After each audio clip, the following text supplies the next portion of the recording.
আচ্ছা, তো আমি শুরু করব এই সিড আর ফ্রুটটা একটু শুরু করব, আজকেই শেষ হয়ে যাবে।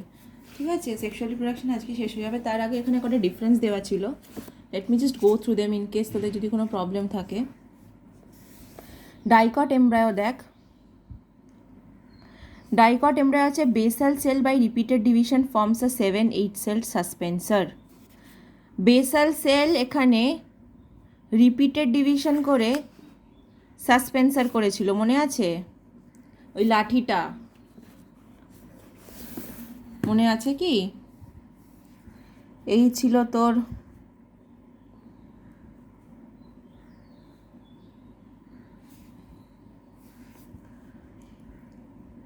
এই ছিল এমব্রায়োনাল সেল আর এই ছিল বেসাল সেল। সেটা ডিভাইড করে করে এরকম লাঠি তৈরি করেছিল, জাইগোটের লাঠি সাসপেন্সার ওপরে তোলার জন্য। এটা হস্টোরিয়াম আর এটা এমব্রায়োনাল সেল, যেটা মাথায় ফ্লাওয়ারের মতো হয়ে গেছিলো অনেকগুলো সেলস। ঠিক আছে, এখানে অনেকগুলো সেলস হয়ে গেছিলো। তো এখানে দেখ ডাইকটে সাসপেন্সারটা অনেকগুলো সেল দিয়ে বানানো, ডাইকটে সাসপেন্সারটা অনেক দিয়ে সেল দিয়ে বানানো। মোনোকট এমব্রায়োতেও সাসপেন্সার আছে জাইগোটটাকে উপরে তোলার জন্য, কিন্তু সাসপেন্সার জাস্ট একটাই সেল, ওখানে সাসপেন্সার জাস্ট একটাই cell. Difference very very very important, কিন্তু ডিফারেন্স খুব ইম্পর্টেন্ট। আমি যখন টেস্ট নেবো আমি ভরে ভরে ডিফারেন্স লিখতে দেবো কিন্তু। ঠিক আছে, তো বেসাল সেল এখানে 7টা থেকে 8টা সেল দিয়ে বানানো, আর এখানে basal cell single cell suspensor, এখানে বেসাল সেলের single cell suspensor. Terminal cell does not produce the radical part of the embryo, terminal cell forms whole of the embryo. এখানে র্যাডিক্যালটা কে ফর্ম করেছিল মনে আছে? এই দেখ, র্যাডিক্যাল ফোনকে করেছিল হাইপোফাইসিস। জাইগোটের যে ওই সাসপেন্সার ছিল, সাসপেন্সারের সব থেকে উপরের সেলটা থেকে র্যাডিক্যাল বেরিয়েছিল। এই যে এই যদি তোর লাঠি হয়, এইটা যদি তোর লাঠি হয়, লাঠির একদম এই যে হাইপোফাইসিসের একদম প্রথম সেলটা র্যাডিক্যাল করেছিল। তো এখানেও সেটাই বলছে যে terminal cell does not produce a radical part of the embryo. একদম শেষের সেলটা করছে না, মাঝখানের সেলটা র্যাডিক্যাল করছে। আর এখানে গোটা টার্মিনাল সেল, একদম লাস্টের সেল গোটা এমব্রায়োটাই ফর্ম করছে। ফার্স্ট ডিভিশন লংগিটিউডিনাল হয়, ঠিক আছে, প্রথম ডিভিশনটা এরকম লম্বা লম্বা হয়। এখানে প্রথম ডিভিশন ট্রান্সভার্স, এখানে দুটো কটিলিডন আছে, এখানে একটা cotyledon. Plumule is terminal and lies between the two cotyledon. Plumule মনে আছে যে দুটো কটিলিডন এরকম, এখানে দেওয়া নেই ছবিটা, দুটো কটিলিডন এরকম লম্বা হতে হতে এরকম ঝুঁকে যাবে, আর ওই দুটো ওয়াকিং স্টিক্স হবে, আর দুটো কটিলিডনের মধ্যিখান থেকেই প্লিমিউল বেরোবে। ঠিক আছে, এখানে প্লিমিউল ল্যাটারাল, এখানে প্লিমিউল মাঝখান থেকে বেরোবে না, সাইড থেকে বেরোবে। ঠিক আছে, এখানে প্লিমিউল এই যে এই হচ্ছে তোর মোনোকট এমব্রায়ো, এটা মোনোকট। স্কুটেলাম একটাই কটিলিডন এখানে, কিন্তু এখানে দুটো নেই, এরকম ওয়াকিং স্টিকের মতো দুটো নেই, এখানে একটাই কটিলিডন। ঠিক আছে, এখান থেকে প্লিমিউল বেরিয়েছে, প্লিমিউল বেরিয়েছে। ঠিক আছে, কটিলিডনটা বড্ড বড় হয়ে গেছে, এই কটিলিডন স্কুটেলাম বড্ড বড় হয়ে গেছে, এই দিকটা বড্ড বড় হয়ে গেছে, কিন্তু এটা ওয়াকিং স্টিক না এরকম, কিন্তু এটা ওয়াকিং স্টিক না, একটা পার্ট কটিলিডনের খুব বড় হয়ে গিয়ে কী ফর্ম করেছে? শুট, শুট ফর্ম করেছে। ঠিক আছে, এপিকটিল হাইপোকটিল। এপিকটিল মানে হচ্ছে এমব্রায়োনাল এক্সিসের ওপরের দিকটা, যেখানটা প্লিমিউল ফর্ম হচ্ছে, মানে শুট ফর্ম হচ্ছে, শুট ফর্ম হচ্ছে। হাইপোকটিল হচ্ছে এমব্রায়োনাল অ্যাক্সিসের নিচের দিকটা, যেখানে র্যাডিক্যাল ফর্ম হচ্ছে। ঠিক আছে, হাইপোজিয়াল জার্মিনেশন বলা হয়। এপিকটিল যখন বাড়ে তখন সেটাকে কী বলা হয়? হাইপোজিয়াল জার্মিনেশন। এপিকটিল ইলংগেটস টু পুশ প্রিমিউল, তখন এপিকটিল থেকেই তো বলছি না বারবার প্রিমিউল বেরোবে, তো এপিকটিলটা লম্বা হবে, লম্বা হয়ে গিয়ে প্রিমিউলটাকে সয়েল থেকে ওপরে পুশ করে দেবে যাতে শ্যুটটা বাইরে চলে আসে। হাইপোকটিল যখন বাড়ে সেটাকে এপিজিয়াল জার্মিনেশন বলে। দেখ, এপিকটিলে হাইপোজিয়াল জার্মিনেশন, হাইপোকটিলে এপিজিয়াল জার্মিনেশন। হাইপোকটিলটা ইলংগেট করে to push the cotyledons come out of soil. ঠিক আছে, হাইপোকটিল যখন বাড়ে, হাইপোকটিল কী হয় যখন বাড়ে তখন এপিজিয়াল জার্মিনেশনে হাইপোকটিলটা বেড়ে গিয়ে পুশ করে। মানে কি, শ্যুট তো শ্যুটই থাকবে, ঠিক আছে, শ্যুট তো শ্যুটই থাকবে, তোর এপিকটিলের সময় প্লিমিউলটা পুশ হচ্ছে, ইলংগেট করে প্লিমিউলটা সয়েল থেকে পুশ করে দিচ্ছে। ঠিক আছে, দেখ এখানে এপিকটিল ইলংগেটস টু পুশ প্লিমিউল, এপিকটিল কাকে পুশ করছে? প্লিমিউলকে পুশ করে দিচ্ছে সয়েলের ওপরে, যাতে প্লিমিউলটা ওপরে এসে শ্যুট ফর্ম করতে পারে। প্লিমিউলটাকে ওপরে পুশ করে দিচ্ছে, কিন্তু কটিলিডান কিন্তু সয়েলের মধ্যেই থাকছে। ওই যে কটিলিডান আছে না, কটিলিডান কিন্তু সয়েলের মধ্যেই থাকছে, শুধু প্লিমিউলটাকে পুশ করে দিচ্ছে। হাইপোকটিলে কটিলিডানকে পুশ করে দিচ্ছে, কটিলিডান সয়েলের মধ্যে থাকছে না, কটিলিডানকে ওপরের দিকে পুশ করে দিচ্ছে। ঠিক আছে, এপিকটিলের একদম ওপরের পোর্শনটাকে প্লিমিউল বলে, অনেকবার বললাম। হাইপোকটিলের একদম টিপটাকে র্যাডিকাল বলে। ঠিক আছে, র্যাডিকালের এনক্লোজ, র্যাডিকালের কাভারিংটা কোলিওরাইজা, আগের দিনও বলেছি।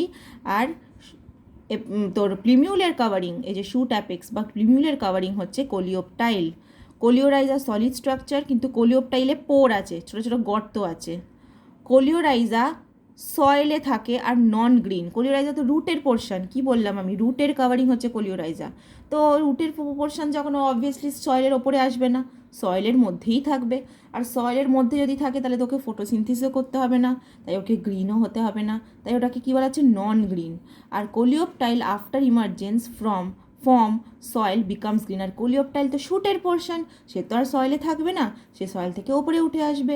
কোলিওপটাইল কি সাইডে লিখে রাখতে পারিস, যদি কনফিউশন হয় পেন্সিল লিখে রাখতে পারিস, এটা কাভারিং অফ শুট, এটা কাভারিং অফ রুট। তাহলে কাভারিং অফ শুট যখন, একে তো সয়েলের ওপরে আসতেই হবে, সয়েলের ওপরে এসে এ গ্রিন হয়ে যাবে, গ্রিন হয়ে যাবে। ঠিক আছে, আচ্ছা এবার আমি পেজ নাম্বার 69-এ যাব, ডেভেলপমেন্ট অফ সিড। ঠিক আছে, ডেভেলপমেন্ট অফ সিডে যাব, ডেভেলপমেন্ট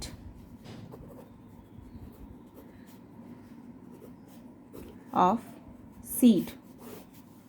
ঠিক আছে, তো ফার্টিলাইজেশন হয়ে গেল, ফার্টিলাইজেশন হয়ে গিয়ে এমব্রায়োজেন এন্ডোস্পার্ম ফর্মেশন হয়ে গেল, আগের দিন বললাম তো।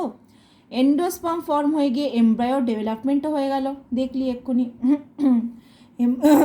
এমব্রায়ো ডেভেলপমেন্ট হয়ে গেল, ডাইকট এমব্রায়ো পড়লি, মোনোকট এমব্রায়ো পড়লি।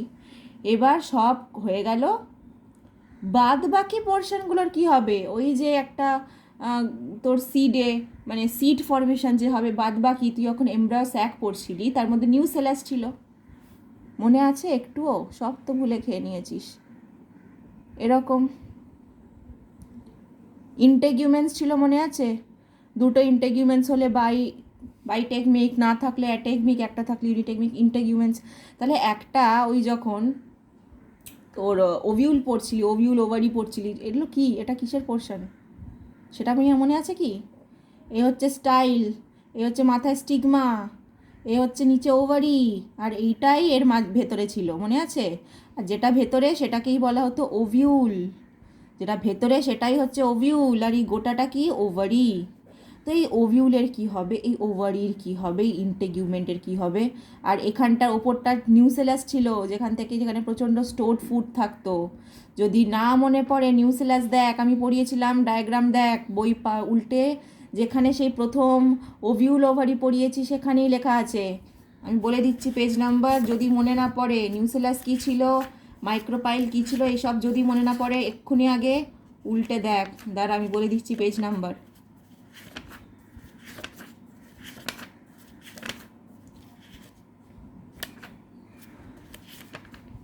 পেজ নাম্বার 47, পেজ নাম্বার 47-এ দেখ টিপিক্যাল ওভিউল আছে।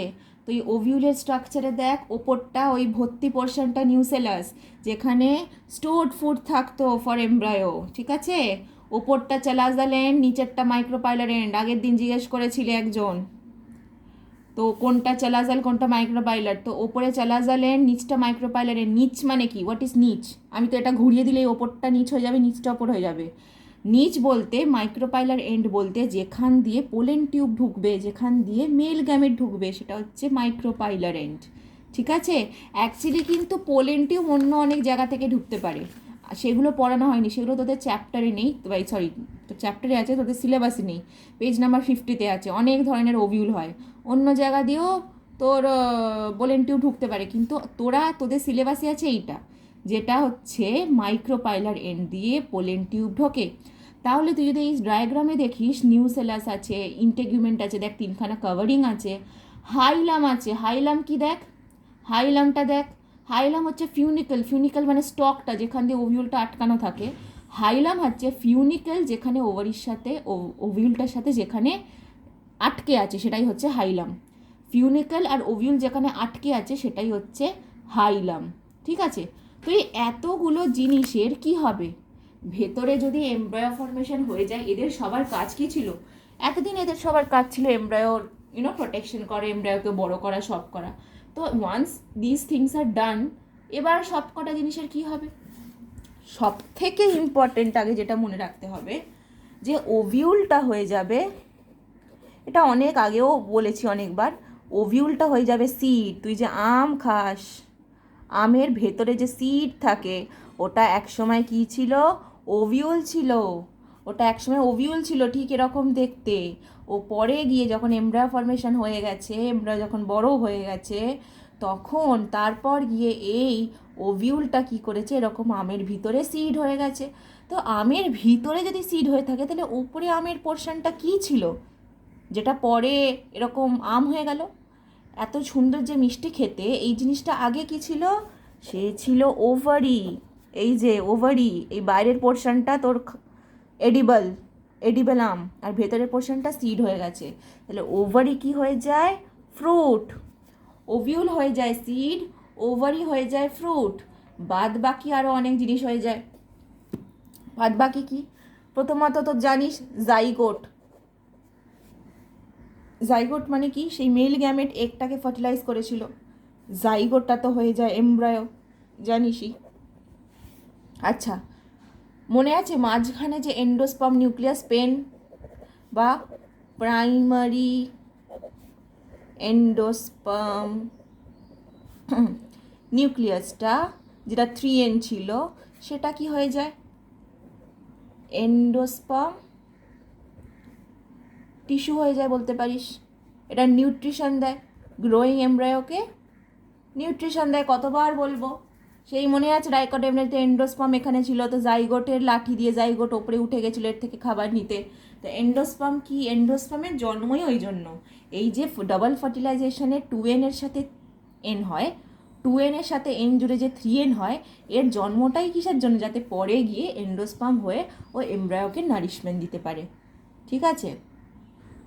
তো এই হচ্ছে তোর এন্ডোস্পার্ম নিউক্লিয়াস হয়ে যায়।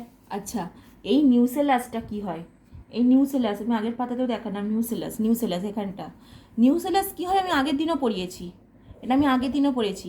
নিউসেলাস কি হয়, এন্ডোস্পার্মের বাইরে একটা লেয়ার ফর্ম করে। নিউসেলাস হচ্ছে এন্ডোস্পার্মের বাইরে একটা লেয়ার ফর্ম করে, এটাকে বলা হয় পেরিস্পার্ম, এটাকে বলা হয় পেরিস্পার্ম, ঠিক আছে। আচ্ছা, সিডের চারদিকে দুটো লেয়ার ফর্ম হয় কি করে, এই যে দেখ ইন্টেগুমেন্ট, ইন্টেগুমেন্টগুলো কী করছিল, ওভিউলকে প্রোটেক্ট করছিল।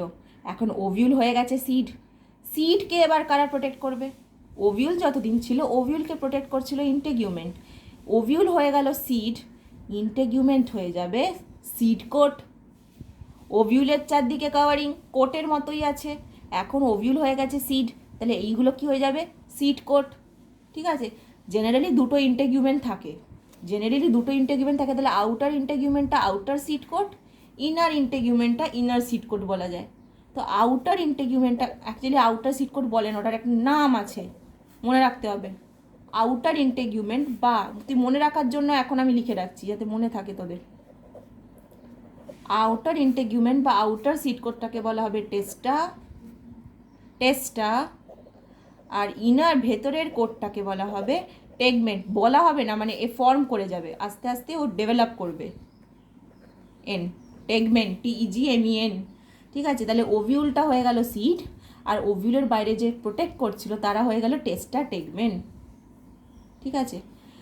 এই যে নিচে মাইক্রোপাইল ছিল, যেটা দিয়ে পোলেন টিউব ঢুকতো, যেটা দিয়ে পোলেন টিউবের মেল গ্যামেটগুলো ঢুকতো, সেটার কি হলো, মাইক্রোপাইলটার কি হলো, মাইক্রোপাইল একটা পোর হিসাবেই থাকে, একটা গর্ত হিসাবে রয়ে গেল।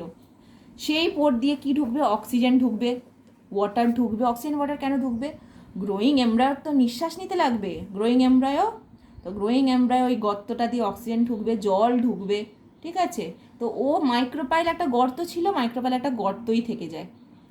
আর হাইলাম কি হয়ে যায়, হাইলাম মনে আছে ফিউনিকল যেটা দিয়ে অ্যাটাচড, হাইলাম কি রয়ে যায়, হাইলাম জাস্ট একটা দাগ রয়ে যায়, একটা স্কার রয়ে যায়, ওখানেই অ্যাটাচড থাকে। মনে আছে তো? ওভিউলটা যে স্টকের সাথে এই গোটা ওভিউলটা স্টকে, এখানে একটা স্টক থাকে, এই স্টকের সাথে অ্যাটাচ থাকে হাইলামে। এই হাইলামটা পয়েন্ট অফ অ্যাটাচমেন্টই থেকে যায়, ওর আর কিছু হয় না। এবার সিডটা যখন সিড ফলের সাথে যেখানে অ্যাটাচ থাকে সেটাই হয়ে যায় পরে হাইলাম। যখন ওভিউল সিড হয়ে যায় আর ওভারি যখন ফ্রুট হয়ে যায়, তখনও তো আটকে রাখতে হবে কাউকে সিডটাকে ফ্রুটের সাথে, তখন সেটা হাইলাম দিয়ে আটকে রয়ে যায়। ঠিক আছে, আই হোপ এতটা ক্লিয়ার। এবার দুটো কটিলিডন থাকলে সিডস ডাইকটিলিডনাস হয়, নিশ্চয়ই জানিস, সেগুলোর এক্সাম্পল কিন্তু পড়তে হবে। বিন, পি, গ্রাম, ক্যাস্ট এগুলো সব ডাইকটিলিডনাস। আর মোনোকটিলিডনাস মানে একটাই কটিলিডন থাকে, সেটাই হচ্ছে মোনোকটিলিডনাস। ঠিক আছে, একটাই কটিলিডন থাকলে মোনোকটিলিডনাস। সেটারও এক্সাম্পল করতে হবে, রাইস, হুইট, মেজ, এগুলো পড়ে রাখতে হবে। আর প্রত্যেকটা ডিফারেন্স পড়তে হবে কিন্তু।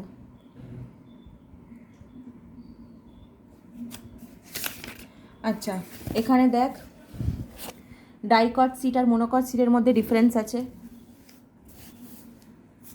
ডাইকট সিড আর মোনোকট সিডের মধ্যে difference, they possess two cotyledons, they possess a single cotyledon. Fruit wall or pericarp is fused with testa. আমি বলেছিলাম টেস্টা কি, বাইরের কাভারিংটা টেস্টা, বাইরের ইন্টেগুমেন্টটা কি ফর্ম করবে, টেস্টা, বাইরের ইন্টেগুমেন্টটা টেস্টা ফর্ম করবে। তো এখানে কি বলছে, ফ্রুট ওয়াল আর pericarp is fused with testa. Fruit wall আর পেরিকার্প, ফ্রুট ওয়ালটাকে পেরিকার্প বলা হয়। ফ্রুট ওয়ালটাকে পেরিকার্প মানে, ফ্রুট ওয়াল মানে কি, যেই ফ্রুটটা আমরা খাই সেটার ভেতরের দিকের ওয়ালটাকে পেরিকার্প বলা হয়। বাইরের দিকে বা ভেতরের দিকে মানে ওয়াল এমন কিছু বোঝা যায় না, সেটাকেই পেরিকার্প বলা হয়। এখানে pericarp is free from testa. Monocot সিডে ফ্রুট যে হয় সেটার সাথে কভারিংয়ের কোনো রিলেশন নেই, টেস্টটা আলাদা থাকে, পেরিকার্প আলাদা থাকে। এইটা আগের দিন আমি অনেকবার বলেছি, দুটো কটিলিডন এরকম ওয়াকিং স্টিকের মতো থাকে আর মাঝখানে থাকে প্লিমিউল। তো প্লিমিউল লাইজ বিটুইন দ্য টু কটিলিডনস। মনে আছে, কটিলিডনসগুলো এরকম দুটো ওয়াকিং স্টিকের মতো থাকে আর মাঝখানে থাকে কি, প্লিমিউল। প্লিমিউল লাইজ অন ওয়ান সাইড, এটাও বলেছি যে একটা কটিলিডন, এটা একটা, এই যে এখানেই আছে, এই যে এখানে একটা কটিলিডন, এটা মোনোকটে একটাই কটিলিডন হয়। তো এটা দেখ, স্কুটেলাম, একটা কটিলিডন স্কুটেলাম, কিন্তু আর একদিকে কটিলিডন একটু বেশি বাড়তে গিয়ে কি ফর্ম করেছে, শুট। এই যে শুট, মাঝখানে নয়, শুট কিন্তু সাইড দিয়ে বেরিয়েছে। তাহলে এখানে plumule lies between the two cotyledons, আর এখানে plumule lies on one side of the single কটিলিডন,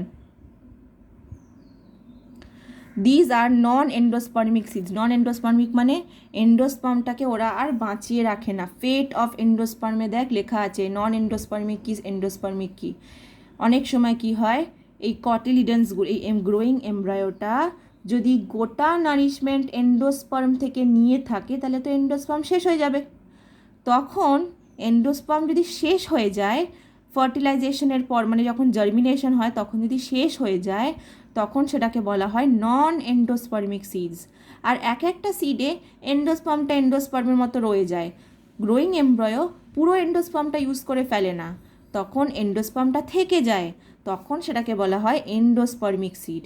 তাহলে ডাইকট সিড হচ্ছে non endospermic seed, monocot seed হচ্ছে এন্ডোস্পার্মিক সিড। এখানে food is store in the cotyledons, food কটিলিডনে স্টোর থাকে। দাঁড়া,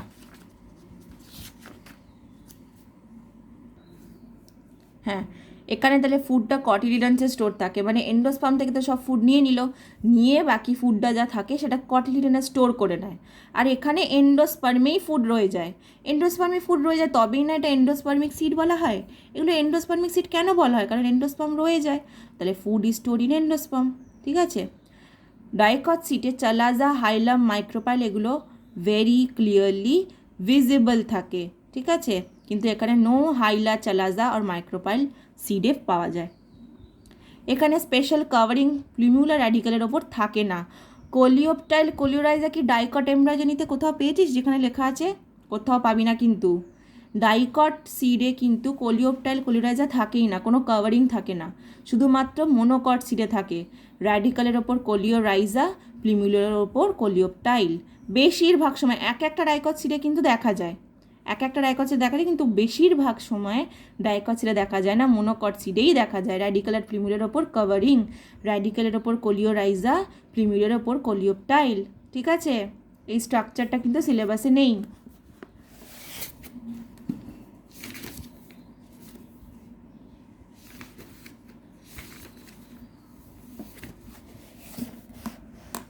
এখানে দেখ এই ডিফারেন্সগুলো পেজ নাম্বার 71-এ। পেরিস্পার্ম, পেরিকার্প, ঠিক আছে। পেরিস্পার্ম সিডেরই একটা পার্ট, ঠিক আছে। নিউসেলাস যেটা থাকে না, ফুড যেটা নারিশমেন্ট দেয়, ওই নিউসেলাসটাই পেরিস্পার্ম হয়ে যায়। আমি আগের বারও বলেছি, endosperm is there for providing nourishment, কিন্তু পরের দিকে এন্ডোস্পার্ম তো থাকে, কিন্তু এন্ডোস্পার্ম তো নারিশমেন্টের জন্য থাকেই, বাট এন্ডোস্পার্ম নারিশমেন্ট নিতে থাকে নিউসেলাসের থেকে। যদি এন্ডোস্পার্ম নিউসেলাস থেকে নারিশমেন্ট নিতে থাকে, তাহলে নিউসেলাস কি আর থাকবে? নিউসেলাস কিছু থাকে না, নিউসেলাসটা কি হয়ে যায়? পেরিস্পার্ম, সিডের চারদিকে। সিডের একটা পোর্শন তাহলে পেরিস্পার্ম, কিন্তু পেরিকার্প কি? ফ্রুটের একটা পোর্শন। ওভারির যে ওয়াল, ওভারি আছে জানিস তো স্টাইলের নিচে, তো ওভারির যে ওয়ালটা সেটাই হচ্ছে পেরিকার্প। প্রচুর কোয়েশ্চেন আসে এখান থেকে। Dash represents ovarian wall, dash represents in the wall outside, the dash represents the remains of nucellus, বা বলতে পারিস dash represents outer portion of seed, তোকে অপশান দিয়ে দিতে পারে। ঠিক আছে, এগুলো থেকে খুব কোয়েশ্চেন আসে, যেহেতু এই টার্মসগুলো খুব কনফিউজিং, পেরিস্পার্ম, এই কনফিউজিং বলেই আরও বেশি আসে। খুব ভালো করে মনে রাখতে হবে এগুলো। ইট ইজ ইউজুয়ালি ড্রাই, আর it may be dry or fleshy. It has no functional importance, কিন্তু এর এর এর ফাংশনাল ইম্পর্টেন্স কি? প্রোটেক্ট করে সিডকে, ফ্রুটটাকে, সিডকে অ্যাটলিস্ট ভেতরে সিডটাকে নিউট্রিশনে দেয়, আর ভেতরে সিডটাকেও প্রোটেক্ট করে। ইন্টেগুমেন্ট মনে আছে? ওভিউলের চারদিকে এরকম এরকম ইন্টেগুমেন্ট ছিল, তো এটা ওভিউলের কাভারিং, কিন্তু টেস্টটা কি? সিডের কাভারিং। তুই বলবি ওভিউলার সিড তো একই, হ্যাঁ, ওভিউলে পরে গিয়ে সিড হয়, কিন্তু ওভিউল যখন ওভিউল থাকে, ওভিউলের কাভারিংকে ইন্টেগুমেন্ট বলে। ওভিউল যখন সিড হয়ে যায়, সিডের কাভারিংকে টেস্টা বলে। ঠিক আছে, টেস্টটা হচ্ছে বাইরেরটা, ভেতরেরটা টেগমেন্ট। এটা থিন ওয়ার্ল্ড সেলস, এগুলো কিন্তু থিক ওয়ার্ল্ড হয়ে যায়। ইটস সেলস আর লিভিং, কিন্তু টেস্টা টেগমেন্ট হচ্ছে ডেড সেলস। ইন্টেগুমেন্ট ইজ থিন, এটা তো অলরেডি বললো, ইন্টেগুমেন্ট থিন, আর এটা ইন্টেস্টটা থিক। অ্যাকচুয়ালি এই দুটো সেকেন্ড আর ফোর্থ পয়েন্ট অ্যাকচুয়ালি সেম নয়, কিন্তু থিন ওয়ার্ল্ড সেলস আলাদা জিনিস, সেলগুলো থিন, আর এটা ইন্টেগুমেন্ট মানে সেলসের একটাই বা দুটো লেয়ার আছে, এমন কিছু সেলের লেয়ার নেই। আর এটা থিক ওয়ার্ল্ড, সেলগুলোই থিক, তার ওপর অনেকগুলো সেলের লেয়ার আছে, তো টেস্টটা আরও থিক হয়ে গেছে। ঠিক আছে, এবার দেখ সিড ভায়াবিলিটি। সিড ভায়াবিলিটি কি? সিড ভায়াবিলিটি হচ্ছে সিডগুলো কীরকম থাকবে, মানে কিছু কিছু স্পিসিসে সিড কিছু মাস থাকার পর নষ্ট হয়ে যায়। মানে তুই একটা আম খেলি, ধর আমটা খেলে তো তুই সিডটা ফেলে দিবি অবভিয়াসলি, ওই সিডটা কতদিন ভালো থাকবে, মানে ওই সিডটার জার্মিনেশন করার ক্যাপাবিলিটি কতদিন অবধি থাকবে, সেটা হচ্ছে সিডের ভায়াবিলিটি। তো কিছু কিছু স্পিসিসে সিড ভায়াবিলিটি কিছু মাসের মধ্যেই হারিয়ে ফেলে, কিন্তু অনেক অনেক গাছ আছে যেগুলোর সিড অনেক বছর ধরে ভালো থাকে। সেই সিডগুলো যখন 100 বছর পর হয়তো তুই জার্মিনেট করলি, মানে সয়েলে পুঁতলি, সে হয়তো জার্মিনেট করে গেল। ঠিক আছে, তো এটাই হচ্ছে সিড ভায়াবিলিটি। তো এই দেখ, যেমন একটা এক্সাম্পল দিয়েছে, the seeds of lupin were excavated from Arctic tundra. সেটা কত বছর পাওয়া গেছে, কত বছর ধরে ডরম্যান্ট ছিল? 10,000 বছর। What is ডরম্যান্সি? ডরম্যান্সি মানে যখন জার্মিনেশন করার মতো সব অপটিমাম কন্ডিশন ওর কাছে নেই, তখন ও চুপচাপ ভেতরে বসে থাকবে, ভেতরের কটিলিডনগুলো, ভেতরের এমব্রায়োটা চুপচাপ সিডের মধ্যে বসে থাকবে। ও ভাববে যে ঠিক আছে, আমি এখন চুপচাপ বসে থাকি, আমি তো এই ফুটো দিয়ে অক্সিজেন জল পাচ্ছি, আমাকে যখন সয়েলে দেওয়া হবে তখন আমি জার্মিনেট করব। তো কতদিন ধরে বসে থাকে? 10,000 বছর ধরেও বসে থাকতে পারে। তো এটা সব গাছের পক্ষে সেম না, কিছু কিছু গাছ কিছু মাসের মধ্যেই সিড নষ্ট হয়ে যায়, কিছু কিছু গাছ আবার এই 10,000 2,000 এই বছর ধরে ভালো থাকে। ঠিক আছে, importance of seeds I think আমার বেশি কিছু বোঝানোর নেই। Evolution of land plants, seed আছে বলেই ল্যান্ড প্লান্টস হচ্ছে, ঠিক কি না? ডিপেন্ডেবল প্রসেস, অবভিয়াসলি সিড থাকা মানে ডিপেন্ডেবল প্রসেস, সিড থাকা মানে ইন জিমনোস, আমি দেখ রিড করছি, in gymnosperms and angiosperms pollination and fertilization are not dependent on water. Hence, seed formation is a more dependable process. It is because it ensures better chances for the formation of seeds and hence better chances for race multiplication. তো এই যে flowering প্লান্টসে কী দেখলি যে pollination যে হলো, pollination এখনো পড়ায়নি কিন্তু pollination তো জানিস, পলিনেশন যে হয় এই যে তোর ইনসেক্ট একটা গাছে বসে তারপরে আবার উড়ে উড়ে অন্য গাছে যায়, তার জন্য কি ইনসেক্টের জল লাগে? লাগে না। উইন্ড পলিনেশন যে হয় তার জন্য কি জল লাগে? লাগে না। ফার্টিলাইজেশন যে হলো, ফার্টিলাইজেশন মানে কি পোলেন টিউব দিয়ে মেল গ্যামেট ঢুকে এক্সেলকে ফার্টিলাইজ করলো, ডিপ্লয়েড সেকেন্ডারি নিউক্লিয়াসকে ফার্টিলাইজ করলো, এইসবের জন্য কি জল লাগলো? লাগলো না। তো এইগুলো ডিপেন্ডেন্ট অন ওয়াটার নয়। তো সিড ফর্মেশন ওই জন্য ইন্ডিপেন্ডেন্ট প্রসেস, নিজেই করতে পারে সিড। এবার দেখ সিড ফর্মেশন যদি পলিনেশনের জন্য, যদি ফার্টিলাইজেশনের জন্য যদি জল লাগতো, তাহলে এমন জায়গা যেখানে জল নেই, ধর ডেজার্ট এরিয়া বা আর্কটিক এরিয়া, ওখানে তো শুধু বরফ, জল তো পাবি না, তাহলে এই সব জায়গায় তো সিড ভালো থাকবেই না, তাই না? জলের ওপর ডিপেন্ডেন্ট নয় বলেই সিড ভালো থাকে, আর সিড কী করতে পারে? মাল্টিপ্লাই করতে পারে, যখন তখন জার্মিনেটও করতে পারবে। পেরেনেশন, পেরেনেশন মানে হচ্ছে কি সিড কি করছে, ফিউচার প্লান্টকে পরে হয়তো এমন কোনো সিচুয়েশান এলো, খুব আনফেভারেবল সিচুয়েশান এলো, আনফেভারেবল এনভায়রনমেন্টাল কন্ডিশন এলো, মানে কি খুব হিট এলো, ঠিক আছে, জল পেলো না, তখন সিড ভাববে, দেখ সিডের মধ্যে কি আছে, সিড মানে কি ওভিউলটা, আর ওভিউলের মধ্যেই কি ছিল? এমব্রায়ো। সিড তো পরে হয়, প্রথমে তো ওভিউল থাকে, ওভিউলের মধ্যে ছিল এমব্রায়ো, তাহলে ওই এমব্রায়োটা তো ডরম্যান্ট বসে আছে চুপচাপ, যতক্ষণ না তুই ওকে মাটিতে পুঁতছিস। তাহলে সিড কিন্তু জানে যে আমার ভেতরে একটা কচি বাচ্চা আছে, তো ওই জন্যে সিড নিজেকে কিন্তু শক্তপোক্ত করে রাখে, টাফ কাভারিং করে, ঠিক আছে, এমব্রায়োটা যাতে ডরম্যান্ট মানে এমনভাবে নিজেকে কি বলবো, এমনভাবে নিজেকে প্রিপেয়ার করে যাতে পরে যখন জার্মিনেট হবে, সিডটা যখন তুই মাটিতে পুঁতবি, যখন জার্মিনেট হবে, তখনও যেন কোনো আনফেভারেবল সিচুয়েশন এলে গাছ বাঁচতে পারে, ঠিক আছে। এইসব এই tough covering, dormant embryo, dehydrated protoplasm, এগুলো আগে থেকেই সিডকে এত কষ্ট দেওয়া কেন? যাতে পরে যদি গাছটা বড় হয়ে কোনো আনফেভারেবল সিচুয়েশনের মুখোমুখি আসে, তখনও যেন কোনো প্রবলেম না হয় গাছের। রিজার্ভ ফুড থাকে, তুই তো জানিসই, সিডের মধ্যে নিউসেলাস আছে, এন্ডোস্পার্ম আছে, সেটাই খুব রিজার্ভ ফুড হিসাবে কাজ করে, ঠিক কি না? ভেরিয়েশন, অবভিয়াসলি সিড ভেরিয়েশন, সিডের মধ্যে তো একটা মেল গ্যামেট আসছে, একটা ফিমেল গ্যামেট, এবার মেল অন্যরকম, ফিমেল অন্যরকম, দুটো কম্বাইন করে বিভিন্ন, এবার ক্রস পলিনেশন যত হবে তত জেনেটিক কম্বিনেশন বাড়বে। জানিস তো সেলফ পলিনেশন মানে কি? একটা গাছেরই ক্যারেক্টারিস্টিক্স ওই সিডের মধ্যে চলে যাবে, ওই সিডকে তুই পুঁতবি, ওই গাছটার প্যারেন্ট গাছের মতোই হবে, কিন্তু ক্রস পলিনেশন হলে কি হবে? অনেক রকমের ভেরিয়েশন হবে, ঠিক আছে। Establishing species in new areas by means of dispersal, obviously dispersal হলে তবেই না নিউ স্পিসিস হবে। এবার দেখ ধর কি বলবো, ধর মেদিনীপুর এলাকা, ঠিক আছে, ধর মেদিনীপুর এলাকা, মেদিনীপুর আমি গেছিলাম, আমি মেদিনীপুরে গিয়ে একটা টঙ্গলের মধ্যে ঘুরতে গেছিলাম। তো এই জঙ্গলের মধ্যে ঘুরতে গিয়ে কী হয়েছে, আমার ব্যাগের মধ্যে ব্যাগের গায়ে, আমার সোয়েটারের গায়ে প্রচুর পোলেন গ্রেনস লেগে গেছে। আমি যখন আমার বাড়ি এখানে শালকিয়াতে এসেছি, ধর আমি আমার বাগানে গেলাম, তাহলে ওই পোলেন গ্রেনসগুলো ডাস্ট হয়ে যাবে, তাহলে হতেই পারে যে ওই পোলেন গ্রেনসের জন্য আমার এখানে কোনো না কোনো সিড, কোনো না কোনো হয়তো সেরকম ফুল ছিল, কোনো না কোনো এরকম গাছ ছিল, যেটার জন্য পলিনেশন হয়ে গিয়ে এখানে একটা নতুন সিড ফর্মেশন হলো, হতেই পারে। তাহলে এই জিনিসটা কেন হতে পারলো? বিকজ পলিনেশন কি করে? ডিসপার্স করে, পোলেন গ্রেনসগুলো ডিসপার্স হতে পারে, ডিসপার্স হওয়ার জন্য এক জায়গা থেকে আরেক জায়গায় পোলেন গ্রেনস চলে যাওয়ার জন্য স্পিসিসও এইভাবে ছড়াতে পারে, ঠিক কি না? কিছু পোলেন গ্রেনসের গায়ে আবার উইংস মতো থাকে, যার জন্য ওরা হাওয়ায় উড়ে যেতে পারে। তোরা হাওয়ায় উড়ে কত দূর যেতে পারবে বুঝতেই পারছিস, ঠিক আছে।